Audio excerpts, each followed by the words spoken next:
Good evening. I'm Graham McGeary, President of Seahorse Victoria. My guest tonight is Dee Stergo, a musical artist. Dee, welcome. Thanks, Greer. So lovely to be here.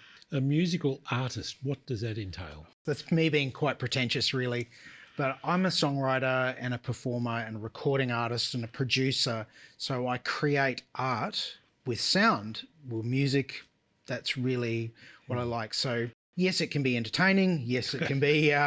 Yes, it can be serious. Yes, it can be all those things. But ultimately, I like creating art. How long have you been doing this for? I've been doing this for as long as I've been alive, really.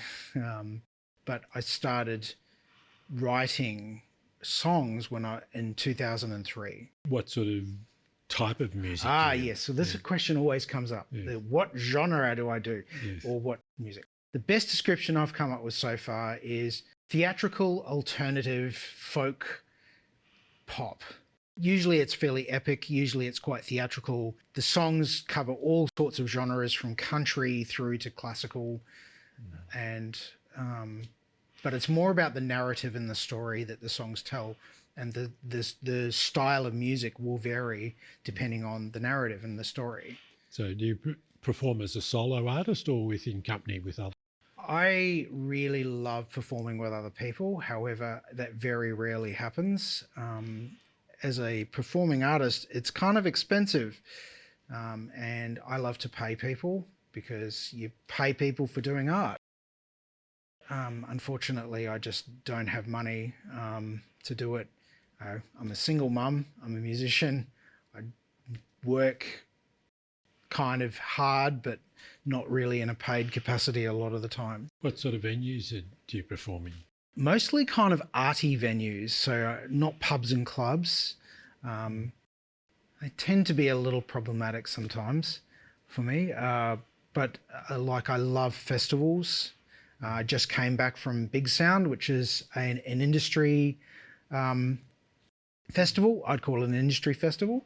And, it's not open to the public, but you get to perform for lots of wonderful people in the music industry with the hope of being sort of discovered and supported with some management or a record label or something. The venues, so you sort of say the arty style. So is that sort of like the little 30, 40, 50, 60 seater type cafe type arrangement? Well, that's my favourite because you can get to eyeball everybody and you can tell the stories and see how people are. Whereas on the big festival stage, it's fun and you can do it, but there's a very strong disconnect between you and the audience. So hence why I like the theatrical kind of side of things, that you can give your all and have a very, very immediate response from the audience.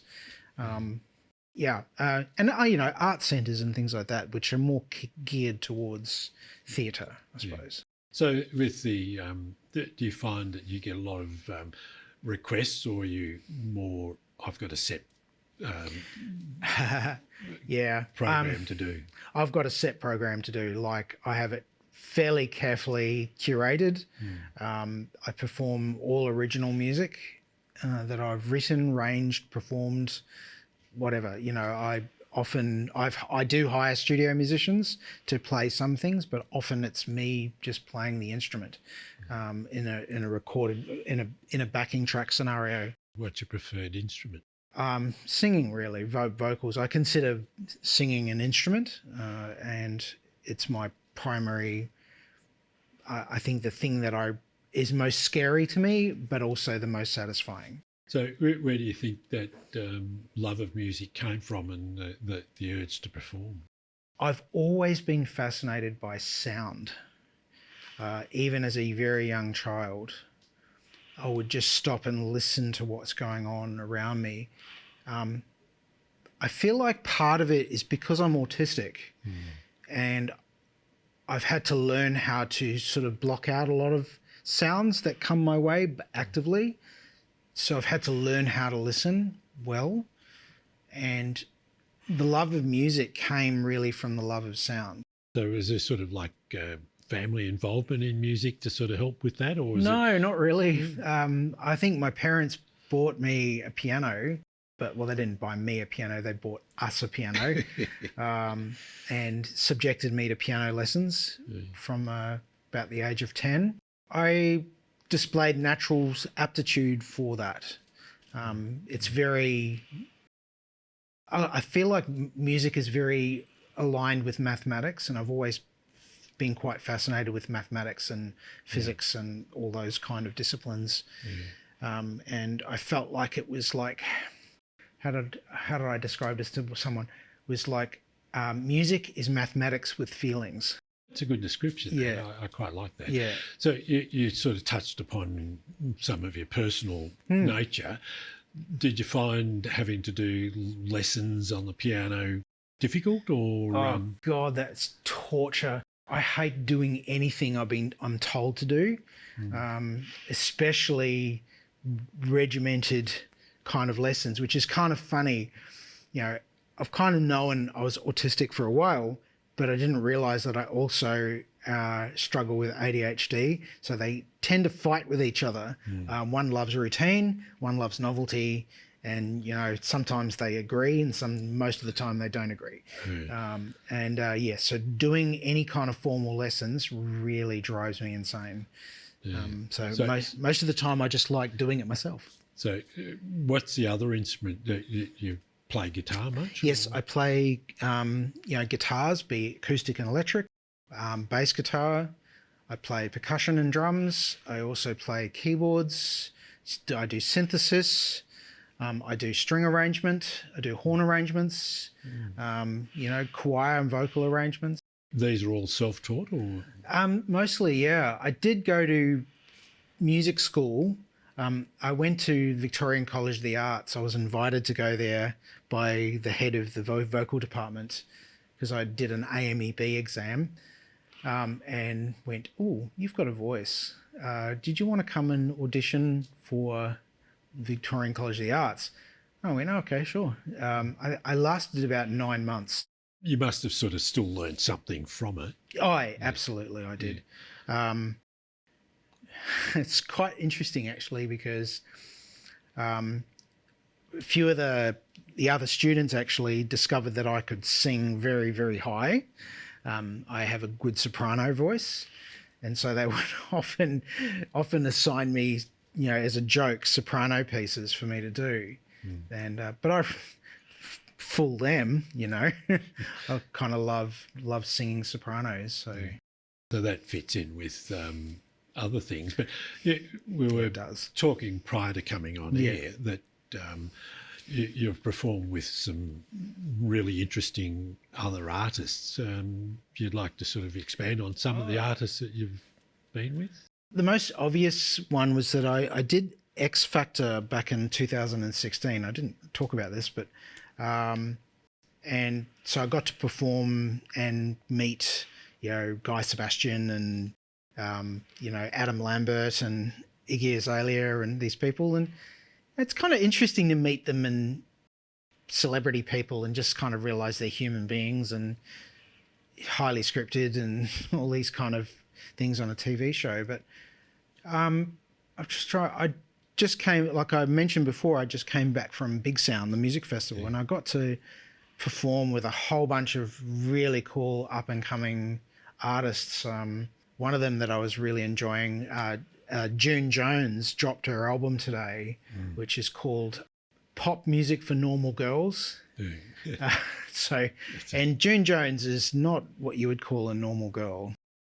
With that particular album, what did you find, both in listening to June Jones and her style of music? Yeah, well, June's style of music's very electro pop, so a little bit different from mine, but I loved some of the common stories that I could hear in it. It was very, very dark, but it really shows that, I'm going to just say it, that as a transgender person, you encounter quite dark things in life from other people sometimes. Most people I find to be really great, but then just occasionally you get people who really wish you didn't exist. And that's quite hard to deal with. So you touched upon being trans. Now, that brings up, when did you sort of first realise that you were different to what you're being raised as? This question is a really interesting one because there's knowing that you're different, but then there's having a language to describe yourself. And, as someone that is 50 years young, I grew up not having a language. All I knew I was different. Even my mum said, well, you're a bit different. But I was playing with pretty stuff. I put bows in my hair and things from the age of about 3. I liked dressing up. I was always a sensitive child. I always would cry at things and be hurt and all these different things, but I couldn't put any of it together because I had no language. Obviously, I think a lot of trans people identify with that, because I can even remember myself at a very young age that of little boys aren't supposed to do this. Yeah. But at the same time, I had love of athletics and things like that. Did you find that being sort of something slightly different as you went into school, did that impact relationships at school, or was... Well, yeah, it really did. School was a horrific place, really, for me. And it sort of gets back to some of the lyrics in the June Jones album that I was listening to, was that the idea of I never felt like I fitted my body, that my body was always too big, too muscular, too strong. So I was always asked to play rugby. I come from New Zealand originally, and but I hated hurting people. I hated being physical. There's a lot of bullying, basically. At school, yeah, a lot of bullying and just being picked on a lot for who. It's like kids prey on the weak, and they perceive me as being weak. And I was also a complete and utter nerd. I love science. I love all of that stuff. So that doesn't help. But, the library became my best friend. And that continued right into secondary school. Yeah, right into secondary school. I can't help but say that I grew up with a Christian heritage, and that wasn't particularly tolerant. So I started asking my leaders, about some of the things that I was feeling. I didn't really understand what it was. I was still had attraction to women. I had some attraction to men, but that was pretty repressed for a very long time. But I just didn't feel like I fitted in this body, and I didn't understand why. And it was kind of like nobody wanted to hear it, and when they finally did hear it, they kind of wanted to cast demons out of me. And I remember some pretty horrible situations where, So at what sort of age were you when this was happening? I was around the age of 12. That very awkward age of just about entering puberty and the likes. And obviously with that, in a sense, quite traumatic sort of experience, did you end up finish school in New Zealand, or when did you move to Australia? Well, that's an interesting story in itself, because I didn't quite finish school in New Zealand. In my last year of school, I didn't complete. I only finished Form 5. And then because of an incredibly convincing military recruiter, I ended up in the Navy, of all places, which was like throwing a pigeon amongst, 3,000 jaguars. Really, really traumatic for me. I lasted 9 months in the military. My parents had decided to move to Australia, kind of almost without telling me. They just kind of uprooted, and I went, oh, wow, they're going. I ended up getting a medical discharge for mental health reasons from the Navy, and came to Australia. Is there any sort of relationship between what happened to you as a 12-year-old and the church officials and parents ultimately moving to Australia and you sort of tagging along, as it were? I guess it's all sort of part of that search for who I am, because in the absence of any idea of who I was as a person, I was just open to whatever anybody would tell me who I was. Whether that be the church, whether it be the military, whether it be school, whether it be the playground bully. The only thing I really had going through all of this was music. Yeah. And that was kind of an oasis, and particularly the piano. I find myself, whenever I play the piano, I get lost in the piano, and, holding down that damper pedal and just playing chords, and I can just find myself swallowed up by it. So you get to Australia as a late teen? I was 17. You're at a point where you're really now just about to break out on your own, as it were, as a young adult. How did you cope in those first few years of coming to Australia? I didn't cope very well. I went back to school. I finished my year 12. Because of my intelligence, they put me in straight into year 12 instead of doing year 11. And I think that was a really bad idea. I wasn't diagnosed with autism at that time. Because I was smart and I could do all the science stuff, they just assumed that I was smart across the board. And I didn't have the degree of emotional intelligence that I needed to have to be able to safely navigate social circumstances. That has come much, much later, and a big part of my trans journey has been that as well. Emotional intelligence has come through via that in a lot of ways. So you sort of complete year 12, I presume, is the way you're sort of explaining it. Yeah. But what about what's happened once you've left school? Well, once I left school, yet again was trying to find what I could do, because I'm quite good at a lot of different things. And that's not bragging. I just am. I don't really have any fear of trying things, and seeing what breaks. Well, it's a good way to do things. Yeah. At times, And I studied to be an electronics engineer. But I didn't get good enough marks in secondary school to go to uni, so I did it at a TAFE college. It was Moorabbin College of TAFE, for those people who remember that institution. And I didn't complete that. I only completed that years later in 1995, just as I was about to go to Victorian College of the Arts, to be honest. But yeah, I ended up working in the computer industry because at that time in the early sort of mid 90s, if you could read the box, you were an expert. So I ended up in that field. You're sort of having a partially completed education, as it were. Yeah. So when did you start to get into being a regular music artist?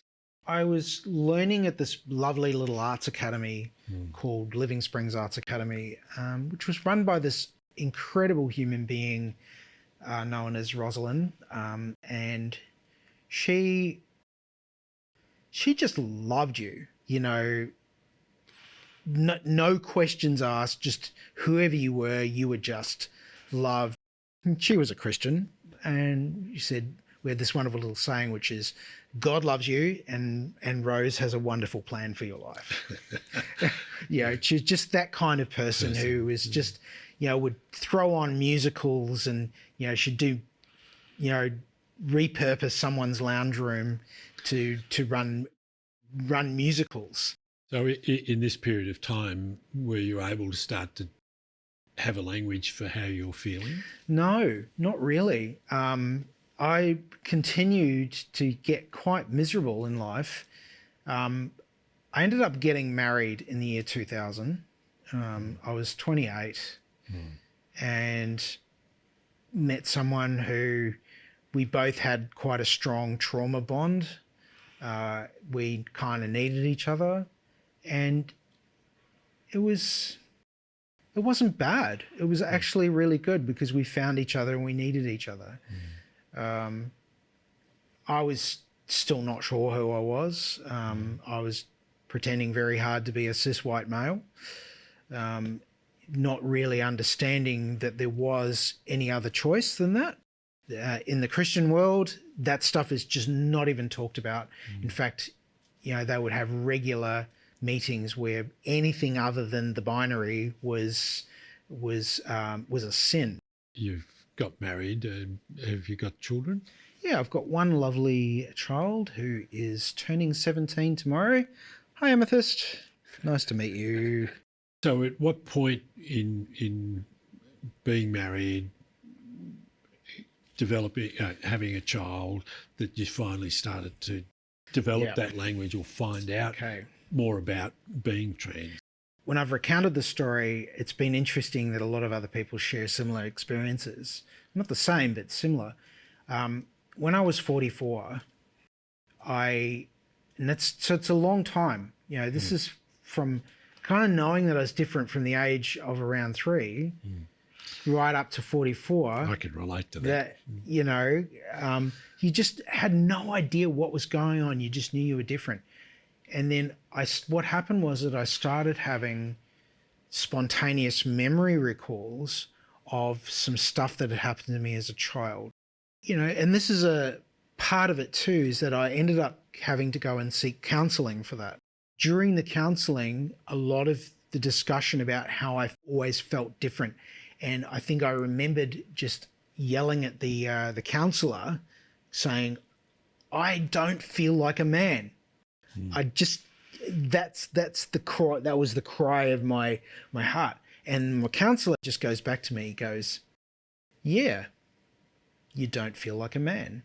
Just sit with that for a moment. And I just did. I just sat with that for a while and going, what does that mean? And from that point, I then started doing research because you don't know what you don't know. That's right. So if you don't know where to look, you don't even know what you're looking at. And from that point, I started looking and I realized going all the way back, it was like this whole sense of self just rushed in and just went, oh my God. So for a while, I started identifying myself as non-binary because, you know, I don't know what's going on, you know, and that's a perfectly valid expression. It is, yes. Absolutely. But for me, my own personal story, that was really transitional to understanding that I've always felt more feminine than anything. But then we're all on a spectrum somewhere. Somewhere, yeah. You know, I still love wearing Doc Martens. I still love wearing jeans. I mean, it's one of my transition goals is just to look super hot and feminine in jeans and a T-shirt. You're starting to really develop that language through your research and stuff. What sort of impact did that have on your relationship with both your wife and your child? Yeah. My child has always just kind of got it before even I did. And she's quite often regularly referred to me as mum, even before I had sort of had the language, because that's what I did for her, I was her mum. I think over the time I started to twig that there's more going on here than meets the eye. I'm her mum. She just accepts me for who I am. We share clothes, you know, we just have a good time. It's not an issue. Never has been. My partner my ex-partner on the other hand, and I really feel for her a lot because she married this person who she thought was a man, who was doing a really good job of even convincing themselves that that's what they were. And I mean, quite rightly, she felt like I'd been lying to her because, you know, I'd really been lying to myself. And I think that's one of the things a lot of us have found out is that the more you sort of bury or don't understand where you're at, it does give the impression of lying to other people. But at the same time, the bigger thing is it lying to yourself, Yeah. which then impacts on everyone else. Yeah. And honestly, every day I'd wake up just miserable because I just didn't know where I belonged. And now I don't. Now that you're sort of basically out, and when did you start performing as Wow, yes. your female self? Well, it's sort of along this, as all this stuff transitioned, what I ended up coming up with a new artist name, which wasn't really anything to do with the transition. It was just it more felt right. And so my surname's Stergo, and a kind of a very pithy friend of mine kept referring to me as Saint Ergo, which I thought was really funny. And I love it because you can kind of read into it lots of stuff that's there. So, ergo means therefore. So, in Latin, and so in, saint, it gives this kind of impression of holiness, well-founded or not, And what I found was that the more I embraced my femininity as I saw it, the more sensual I became in my performance. And my songs have always led the way. I would write about stuff that I'd only realize what I was writing about years down the track. When I go back and read what I wrote, I can see that I already knew in some part of myself who I was. There was like a clue and an inkling in there. And so I really feel like being a songwriter, I needed to do that under a banner and under a name that was also a producer, and it was kind of the sum total of the artist that I am. So the journey of your self-discovery as we've got up to, what do you see going forward from now? Yeah, well, it's an interesting one, I feel like a lot of I had to find a really good reason to be a musician and to continue being one, because it's hard work. It doesn't pay anything, really. I mean, I released an EP called Heart Like Paper, which is out on Spotify. I released that back in March. That was the first release under the name of Saint Ergo. And it's had pretty close to 10,000 streams across all the different platforms. But I got my royalty check in, or royalty payment, they don't use checks anymore, but royalty payment in, and it was the princely total of $6.96. As far as a career goes, I've built my career around music, so I do a lot of different things and I wear a lot of different hats. I love working and advocating for people with a disability, to help produce and write and release music. And I also love, helping people and doing advocacy work. So, I love just being visible as a queer person, and being out there and just showing that visibility of being me in public. I feel like is a really powerful thing. And so I keep doing music because of that. In general, then you really got quite a positive outlook for the future. I have a very positive outlook for the future. I'm looking forward to writing, recording, releasing, and touring more music. I think on that wonderful positive note, thank you for joining us in the conversation today, Dee. Thank you so much for having me. It's been a real honour just to hear and share my story, or part of it at least. I'm Greer McGeary. Thank you for watching Bent TV. My guest has been Dee Stergo.